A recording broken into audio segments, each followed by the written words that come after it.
Okay, good afternoon. Voice clear है सभी को? Good afternoon yes sir. चलिए, तो आज हम लोग बात करेंगे। आपका एक नया चैप्टर मैंने लिया है, बाकी में हम लिंकेज बाद में देख लेंगे। Population genetics.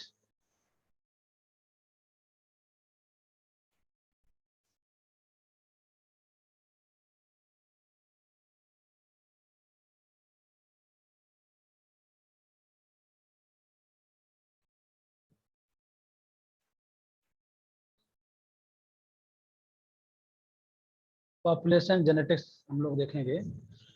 तो पॉपुलेशन देखो, अभी तक जो हम लोग जेनेटिक्स की बात करेंगे, जो कर रहे थे वो मेंडेलियन जेनेटिक्स है। लेकिन पॉपुलेशन जो जेनेटिक्स है वो पहली बात applied on the population, applied on the population. जैसे हम लोग मेंडल में देख रहे थे ना, एक प्लांट ले लिया टाल, दूसरा प्लांट ड्वार्फ ले लिया, आपने क्रॉस करा दिया, मेंडेलियन के कंसेप्ट्स बन गए, लॉ ऑफ डोमिनेंस आ गया, सेग्रीगेशन भी मिल जाएगा। लेकिन पॉपुलेशन जेनेटिक्स में ऐसा नहीं होगा। आपको एक पॉपुलेशन कंसीडर करनी पड़ेगी। मान लीजिए दिस इज ए पॉपुलेशन,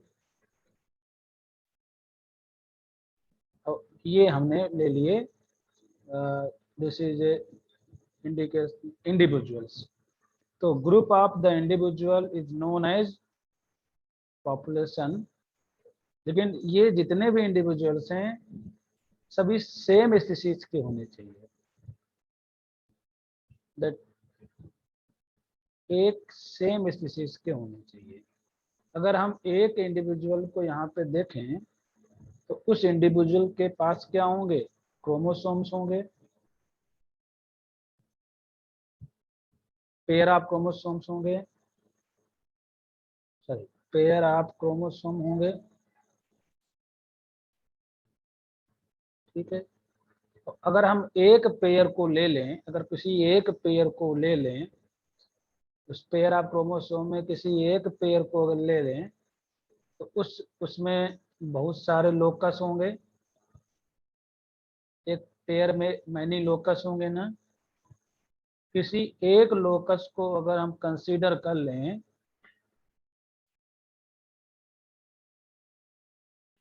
तो उसमें क्या होंगे?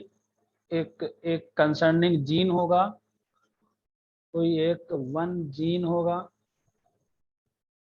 और उस जीन के अल्टरनेटिव फॉर्म भी हो सकते हैं ना।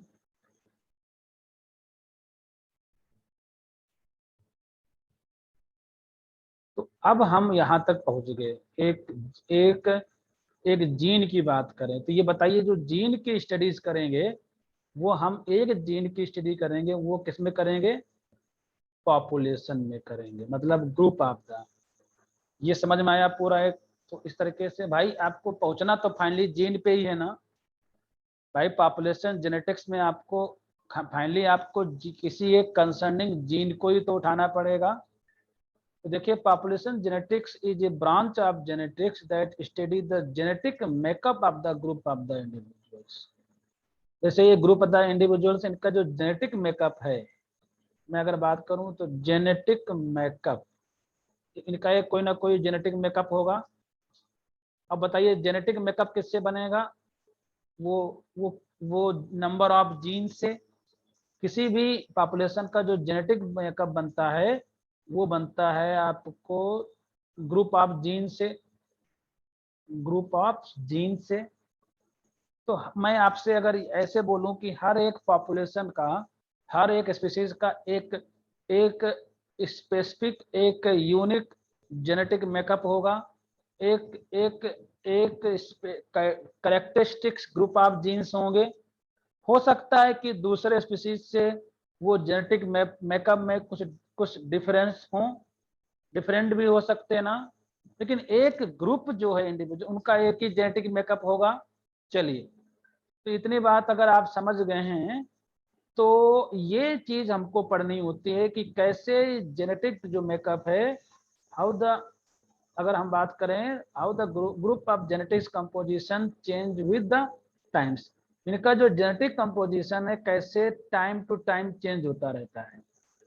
क्या आप ये बात समझ सकते हो कि जो भी जेनेटिक मेकअप है किसी भी पॉपुलेशन का, क्या during the course of the time वो मेकअप बिल्कुल बिल्कुल अनचेंज रहेगा? क्या बिल्कुल बिल्कुल कांस्टेंट ही रहेगा, उसमें कोई बदलाव नहीं आते हैं? क्या ऐसा होता है? बोलो, आपको आपको क्या लगता है? आप अपना अनुभव बताइए। नो, बिल्कुल नहीं। बदलते रहते हैं जेनेटिक मेकअप, जीनोम चेंज होते रहते हैं, मॉडिफिकेशन होता रहता है। मॉडिफिकेशन जीनोम में चेंज होगा तो एवोल्यूशन होगा। तो मैं अगर आपसे बोलूं जो जेनेटिक मेकअप है वो एक स्टैटिक ना होकर के एक चेंज चेंज होता रहता है with respect to the time. इसी की स्टडी हम कुछ थोड़ा सा एक अलग तरीके से करेंगे, जिसको हम लोगों ने पॉपुलेशन जेनेटिक्स बोला। ठीक है, चलो, आपको बिल्कुल सही जवाब आप लोगों ने दिया। Population genetics usually focus attention on the Mendelian population. मतलब अगर हम पॉपुलेशन जेनेटिक्स को पढ़ेंगे तो मेंडेलियन पॉपुलेशन तो आपको लेनी पड़ेगी। देखो, मेंडेलियन पॉपुलेशन का मतलब ये था कि सेक्सुअली रिप्रोड्यूस ऑर्गेनिजम्स। अब बताइए, अगर मान ले लीजिए अगर हार्डी विनबर्ग ने जो एक कंसेप्ट दिया था कि पॉपुलेशन जेनेटिक्स का, तो कहीं ना कहीं उसका कुछ ना कुछ तो मेंडेलियन पॉपुलेशन से भी तो मैच करता है। उनने बोला कि इस पॉपुलेशन में जो मेंबर्स होंगे वो इंटरब्रीड होने चाहिए। तो ये जो मेंबर आपस में इंटरब्रीड मतलब आपस में सेक्सुअली रिप्रोड्यूस करने चाहिए। तो ये सेक्सुअल रिप्रोडक्शन वाला कंसेप्ट मेंडेलियन पॉपुलेशन से ही आया। किससे आया? ये मेंडेलियन पॉपुलेशन से आया। अब हम बात करते हैं कि जीन पूल क्या होता है। What is the gene pool? ये क्वेश्चन आपका बन सकता है, शॉर्ट क्वेश्चन, जीन पूल। तो जीन पूल के बारे में आप क्या समझते हो? तो कुछ नहीं है, आप समझिए जरा। जो ये ग्रुप है, देखिए जरा, ये ग्रुप है पूरा। तो इस ग्रुप में बहुत सारे मेंबर हैं, और जितने भी मेंबर हैं सब एक ही स्पीशीज के मेंबर हैं, क्योंकि पॉपुलेशन हमेशा एक स्पीशीज के मेंबर होते हैं। This is A same species member. अब बताओ, इनका जो एक कॉमन सेट ऑफ जीन होगा, इन सभी मेंबर के पास एक कॉमन सेट ऑफ जीन्स है। जैसे एग्जांपल के लिए मान लो ये ह्यूमन पॉपुलेशन है, तो ह्यूमन पॉपुलेशन जितने भी मेंबर होंगे उनके पास एक कॉमन सेट ऑफ जीन्स होंगे। बिल्कुल होंगे ना? अगर यहाँ पे दूसरे मेंबर आ जाते हैं, दूसरे पॉपुलेशन के मेंबर आ जाते हैं, तब मैं कह सकता हूँ कि हो सकता है कि कोई दूसरा एक different different set of genes आ गए। तो जितने भी सेम स्पीशीज के मेंबर होते हैं उनके पास एक कॉमन सेट ऑफ जीन्स है। जैसे मेरे पास जो कॉमन सेट ऑफ जीन है वो आपके पास भी है, वो सभी के पास, जो लोग जितने लोग यहाँ पढ़ रहे हैं उनके सभी के पास एक कॉमन सेट ऑफ जीन्स है ना। अब ये कॉमन सेट क्या होगा? अलग होगा दूसरे स्पीशीज से। अगर हम से कंपेयर करें, एलिफेंट से कंपेयर करें, या किसी दूसरे पॉपुलेशन से कंपेयर करें, तो ये सेट अलग होगा। तो हर एक कॉमन सेट ऑफ जीन को हम लोग जीन पूल बोल देते हो। क्या बोल दोगे? Gene pool. जीन पूल की डिफिनेशन समझ में आई आपको कि कॉमन सेट ऑफ जीन, एक सेकेंड जरा, common set of genes in sexually reproduce organisms. Sexually sexually reproduce क्यों बोला? क्योंकि सेक्सुअली रिप्रोडक्शन मतलब होता है कि अगर वो सेक्सुअली रिप्रोड्यूस हैं तो वो एक ही स्पीशीज के मेंबर होंगे। मतलब या तो आप बोल दो सेम स्पीशीज के मेंबर, सेम स्पीशीज के मेंबर होने चाहिए, या सेक्सुअली बोल दो। मतलब दोनों का कंसेप्ट कहीं एक ही चीज तरफ जाता है। तो उनमें एक कॉमन सेट ऑफ जीन्स होंगे। तो उन कॉमन सेट ऑफ जीन को हम लोग क्या बोलते हो? जीन पूल बोलते हो। अब जितनी भी पॉपुलेशन जेनेटिक्स है वो जीन पूल पे स्टडी की गई है। मैं आपको बताना चाहूंगा, study on the gene pool. तो जीन पूल समझ में आ गया? तो मैं कह सकता हूं कि ये एक ग्रुप है, इसका एक जीन पूल निकल के आ जाएगा, एक जीन पूल बन जाएगा। जीन पूल क्यों बोलते हैं इसको? जीन तो समझ आता है, पूल क्यों बोलते हैं? पूल मतलब ये हो गया कि ये जो एक दूसरे से क्या है, एक मतलब सेक्सुअली इंटरब्रीड कर रहे हैं, मतलब जीन फ्लो हो रहा है ना। मतलब वो एक प्रकार से इंटरकनेक्टेड हैं, एक इंडिविजुअल दूसरे इंडिविजुअल्स पे कि वो प्रोजेनी और एक फर्टाइल ऑफस्प्रिंग बनाए, तो एक पूल से बंधे हुए हैं ना सभी लोग कहीं ना कहीं, तो इसको हमने पूर्ण बोल दिया। नेक्स्ट आता है population evolve through change in gene pool. अब ये बताइए, अगर आपको जैसे मान लीजिए अभी एक टाइम ले लीजिए जरा ध्यान से। अच्छा ये बताइए, आप लोगों का एग्जाम एग्जाम का क्या अपडेट है? फर्स्ट सेमेस्टर का तो पता नहीं, सेकेंड सेमेस्टर का क्या अपडेट है? होगा या नहीं होगा? आजकल एग्जाम में होगा या नहीं होगा पूछा जाता है। No idea. अच्छा अभी कोई मतलब कंफर्मेशन नहीं है, तो आप अपनी पूरी मेहनत से पढ़ रहे हो। अच्छा ये बताओ, एग्जाम हो या ना हो लेकिन पढ़ना तो चाहिए ना भाई, यही तो आगे जाएगा।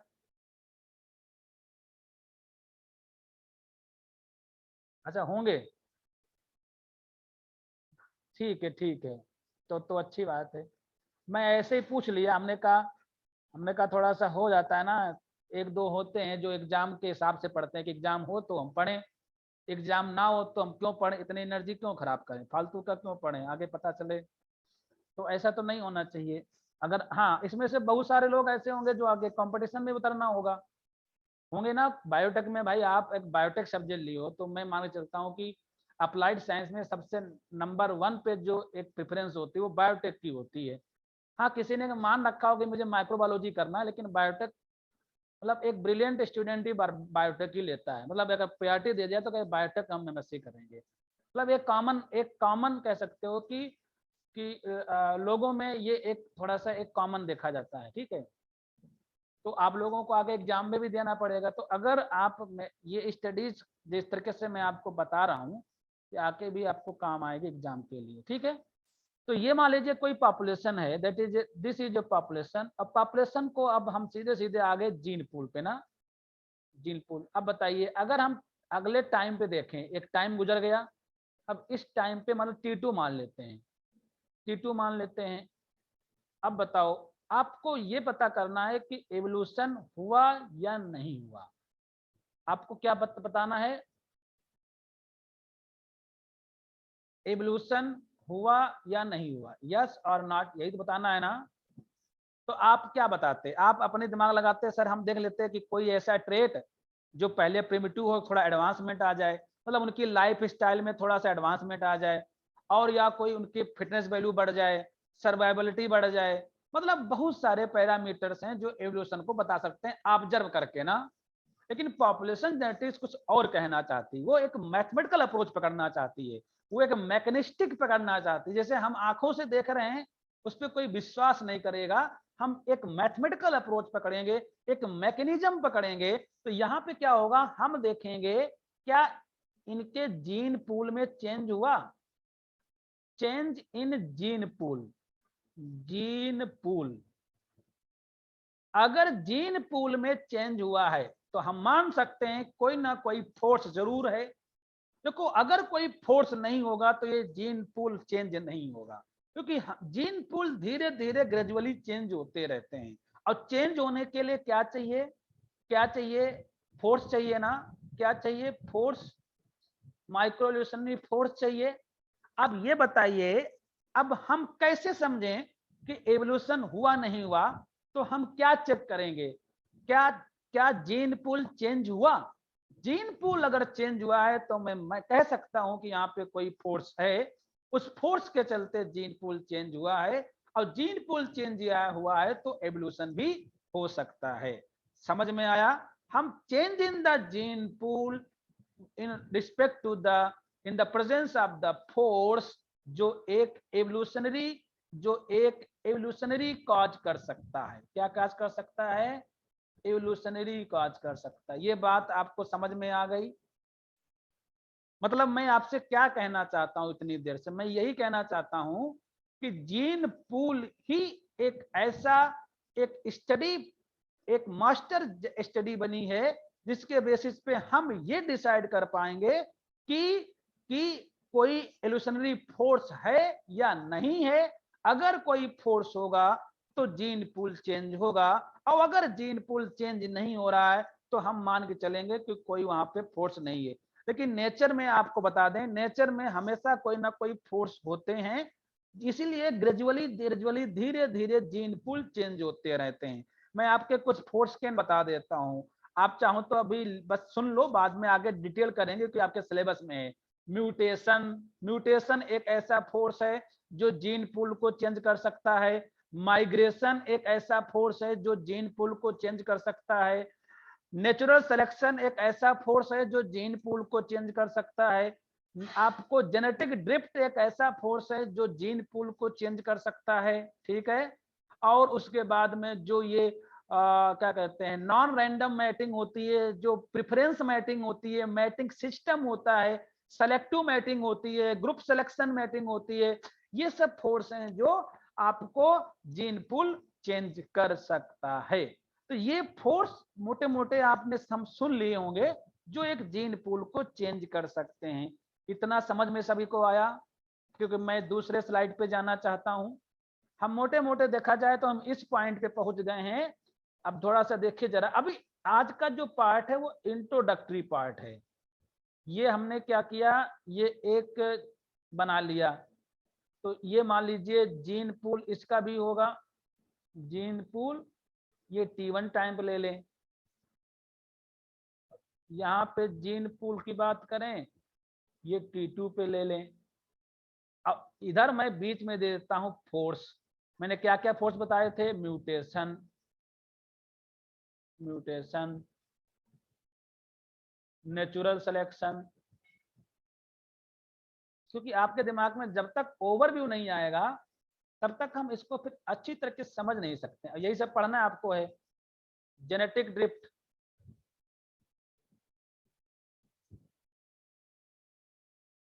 Migration,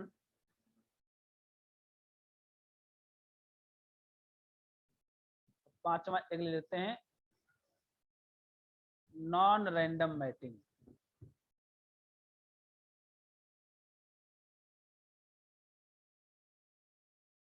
non random mating. और नॉन रैंडम मैटिंग में एक आ जाता है कौन सा? इनब्रीडिंग। आपको मैं इनब्रीडिंग डीपे से पढ़ाऊंगा ना। तो ये जो फोर्स हैं जो रिस्पॉन्सिबल होते हैं gene pool to be change, to be change. अच्छा ये बताइए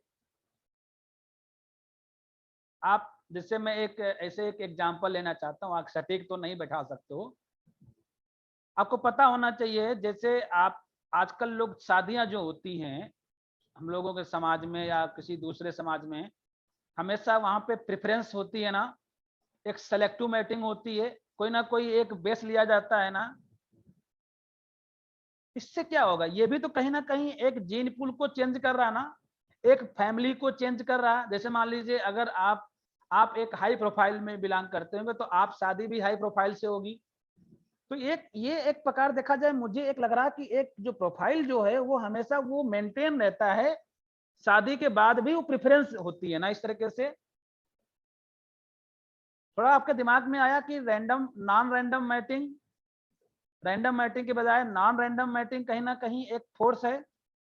जैसे मान के चलिए, सपोज करिए, मान के चलते हैं ये कोई पॉपुलेशन है, इसमें बहुत सारे मेंबर हैं, ठीक है, मेल भी हैं फीमेल भी हैं।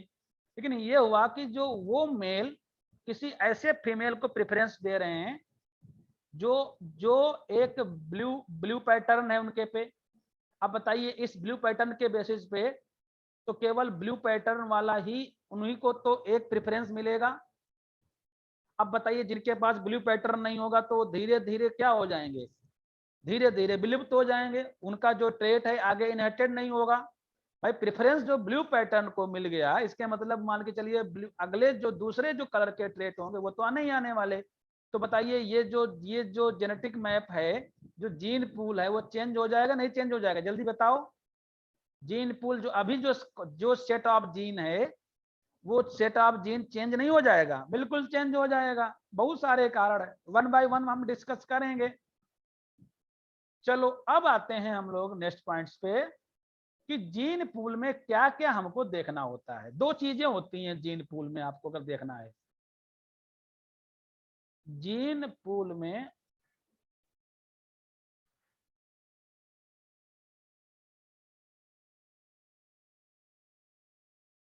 दो चीजें आपको देखनी होगी, एक तो जीनोटाइप, मतलब यही दो चीजें हम लोग पढ़ते भी हैं, और दूसरा एलील। जीनोटाइप आप फ्रीक्वेंसी कर लो, जीनोटाइप फ्रीक्वेंसी, और दूसरा कर लेते हैं एलील फ्रीक्वेंसी।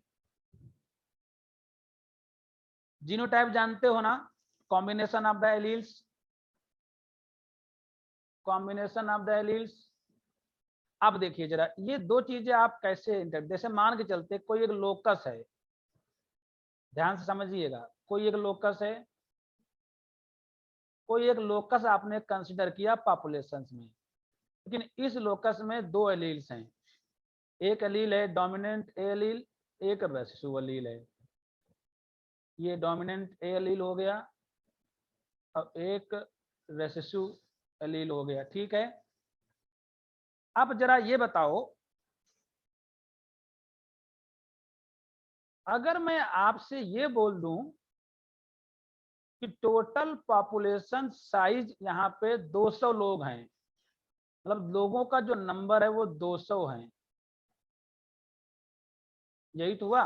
मान लीजिए यहाँ पे कोई आपने एक पॉपुलेशन कंसीडर किया, वहां पे 200 लोग प्रेजेंट हैं। अब बताइए उस 200 में इसकी फ्रीक्वेंसी कितनी होगी, ये अपने आप में एक स्टडी है ना, जरूरी थोड़ी ना कि दोनों फ्रीक्वेंसी बराबर हो। तो कैसे निकालोगे कि ये कितने, इसका कितना नंबर है, मतलब इस एलील का कितना नंबर है अपॉन टोटल, टोटल एलील कितने होंगे।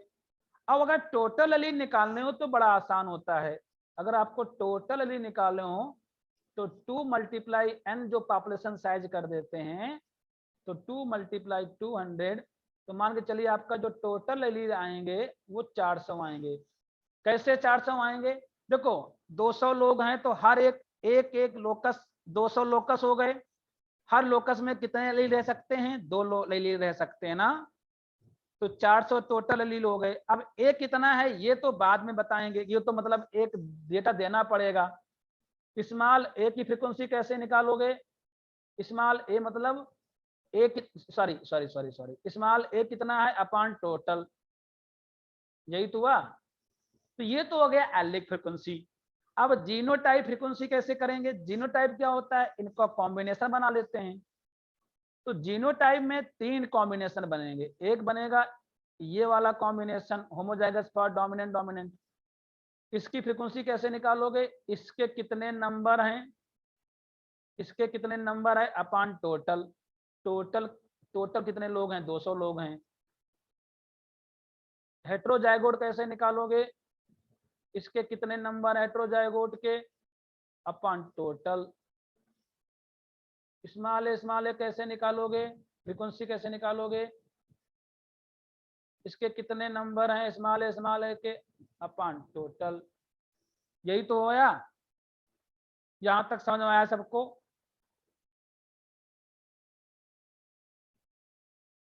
बताइए। Yes sir. सभी को आ गया, बाकी लोग और कमेंट करो, कम से कम 2-3 लोग तो बताओगे तब प्रोबेबिलिटी सही होगी। हाँ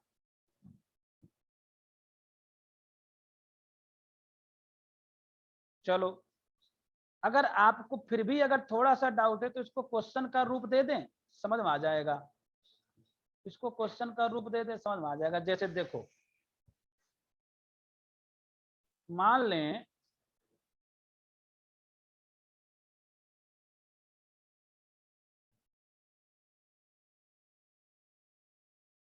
मान लें ध्यान से समझिए जरा, इसको जरा देख लो, मान लो इसके नंबर हैं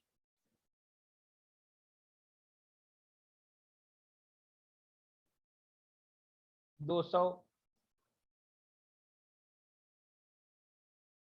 हेट्रोजाइगोट के नंबर हैं 300, इसके नंबर हैं 300 200 500। अब जरा मुझे ये बताइए, अगर मैं इस जीनोटाइप की फ्रीक्वेंसी निकालूंगा तो यही लिखूंगा कि 200 इसके नंबर हैं upon divided by 1000 divided by 1000 हो जाएगा ना, बोलो। तो इसका कितना आएगा, 0.20 आएगा। अगर मैं हेट्रोजाइगोट की फ्रीक्वेंसी अगर निकालूं तो क्या आ जाएगा, 300 इसके नंबर हैं टोटल, मतलब टोटल पॉपुलेशन साइज यहाँ पे 1000 हो गया ना, n इजकल टू 1000 हो गया। अगर मैं 300 हैं इसके अपान टोटल, तो इसकी फ्रीक्वेंसी कितनी आ गई, 0.30 आ गई। अगर मैं इसकी फ्रीक्वेंसी निकालूं तो इसके कितने नंबर हैं, 500 हैं, डिवाइडेड बाई 1000, इसके कितने नंबर, 50 आ गई। अब अगर हम यहाँ से एलिक फ्रीक्वेंसी निकालें, इसकी कितनी फ्रीक्वेंसी होगी, तो जरा ये बताइए। मैंने कहा था इसके कितने नंबर हैं टोटल, ये नंबर निकाल लेते हैं।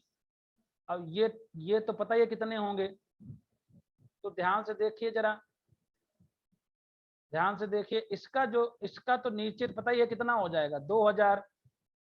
टोटल एलील 2000 आगे समझो कैसे आ गए भाई, 1000 लोग हैं तो सबके पास दो एलील्स हैं, तो 2000 नहीं हो जाएंगे, बोलो।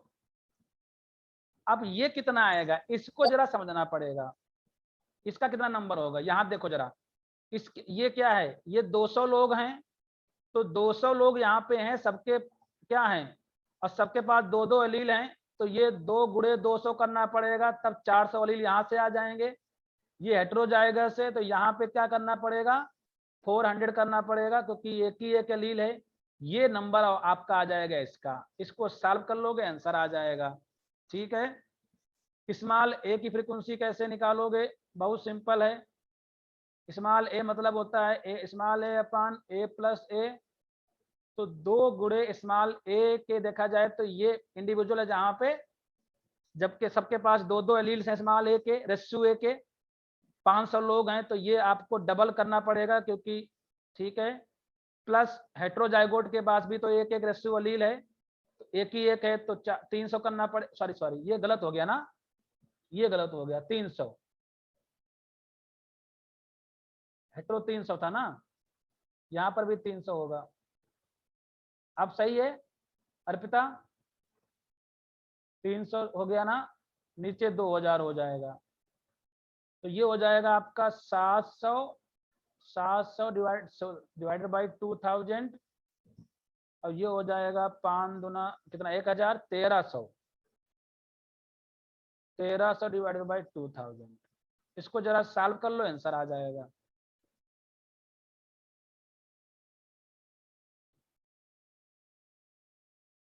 तो ये थोड़ा समझ में आया, फ्रीक्वेंसी और जीनोटाइप फ्रीक्वेंसी। आपका थ्योरी में क्वेश्चन ऐसा नहीं आएगा, लेकिन अगर न्यूमेरिकल में आ जाएगा तो आ जाएगा इस तरीके के। आप जीनोटाइप फ्रीक्वेंसी वाली फ्रीक्वेंसी निकालना सीख गए।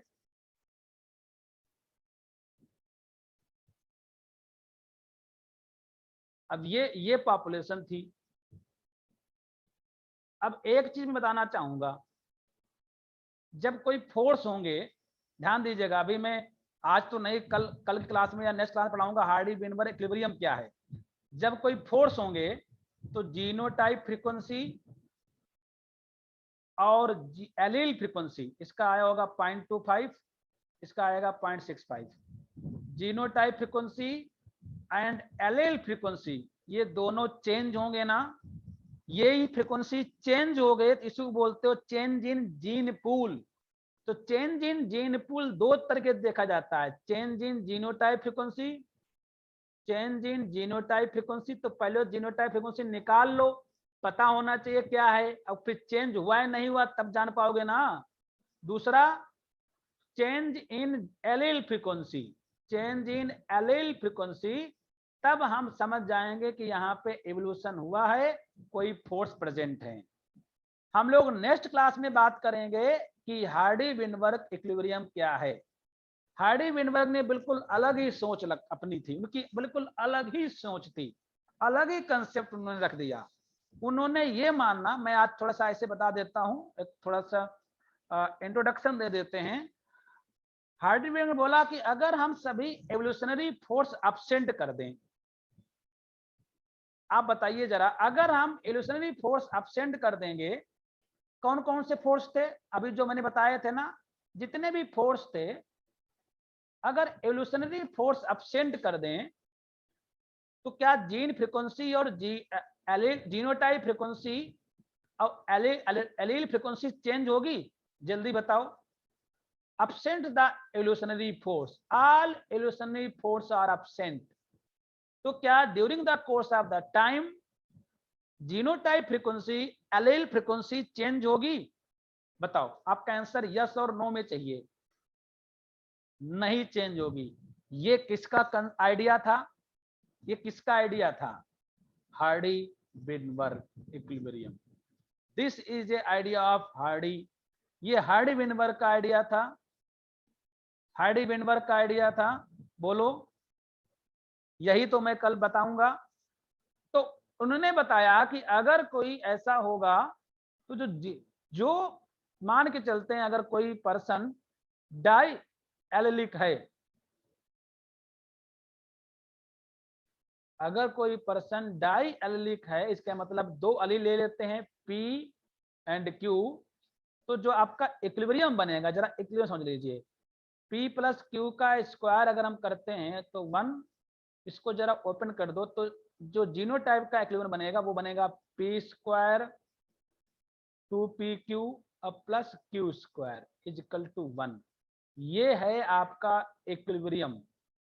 इक्विलिब्रियम कब? जब कोई इंडिविजुअल कैसे हो? डाई एलिक हो, डाई एलिक हो और डिप्लॉयड हो। डाई एलिक और डिप्लॉयड, ये इक्विलिब्रियम ही तो मुझे पढ़ना है। यही इक्विलिब्रियम बना रहेगा। कब तक बना रहेगा बच्चों? जब तक इल्यूशनरी फोर्स नहीं होंगे। अब मुझे एक जवाब दीजिए जाते जाते, क्या नेचर में ऐसी कंडीशन मिल सकती है जहां पे सभी इल्यूशनरी फोर्स एब्सेंट हो?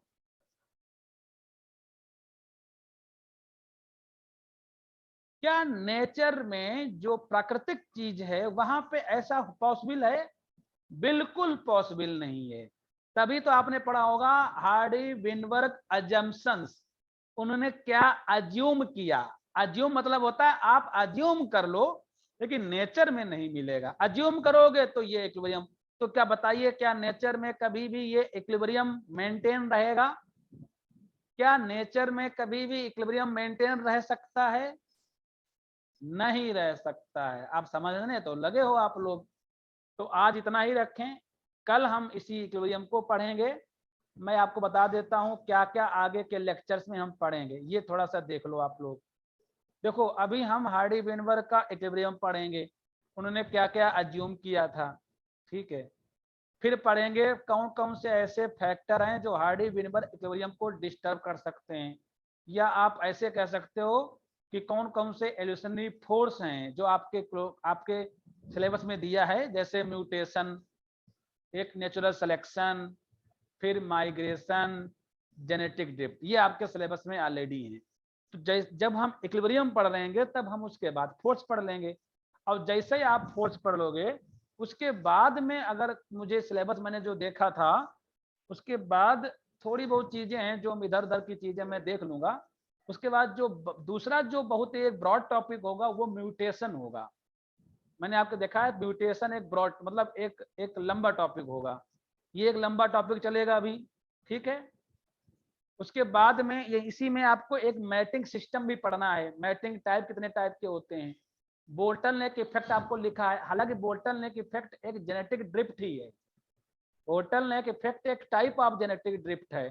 तब मैं जेनेटिक ड्रिफ्ट पढ़ाऊंगा तो वहां पे बोल्टनलेक इफेक्ट, फाउंडर इफेक्ट, जितने भी पॉसिबल होते हैं, जितने भी पॉसिबिलिटी हो सकती हैं जेनेटिक ड्रिफ्ट के, वो हम सब एक साथ ही कवर कर लेंगे, ठीक है। तो ये आगे की क्लासेस रहेंगी। मैंने आपको एक ओवरव्यू दे दिया है। ये कंप्लीट करने के बाद म्यूटेशन पढ़ा देंगे। म्यूटेशन जैसे खत्म हो जाएगा, फिर हमको केवल उन चीजों को पढ़ना होगा, छोटी छोटी चीजें कहीं पे लिखी हैं, उन्हीं को हम एक शॉर्ट नोट के हिसाब से पढ़ लेंगे। तो हम चाहते हैं मेजर चीजें पहले पढ़ो। क्यों? सही किया ना हम लोगों ने? छोटी छोटी चीजें कहीं लिखी हैं, सिलेबस पढ़ा एक क्रम में नहीं है। सिलेबस में एक मुझे ढूंढना पड़ता है कि मेजर क्या निकल के आ रहा। तो अभी मुझे निकल के आया मेजर निकल के आया कि आप पॉपुलेशन जेनेटिक्स पढ़ाइए, उसके बाद में उसके जो अजम्पशंस हैं वो बताइए, फैक्टर बताइए, उनको डिटेल करिए। फिर म्यूटेशन आ जाएगा। चलिए आज इतना ही रखते हैं, नेक्स्ट क्लास में मिलेंगे हम लोग।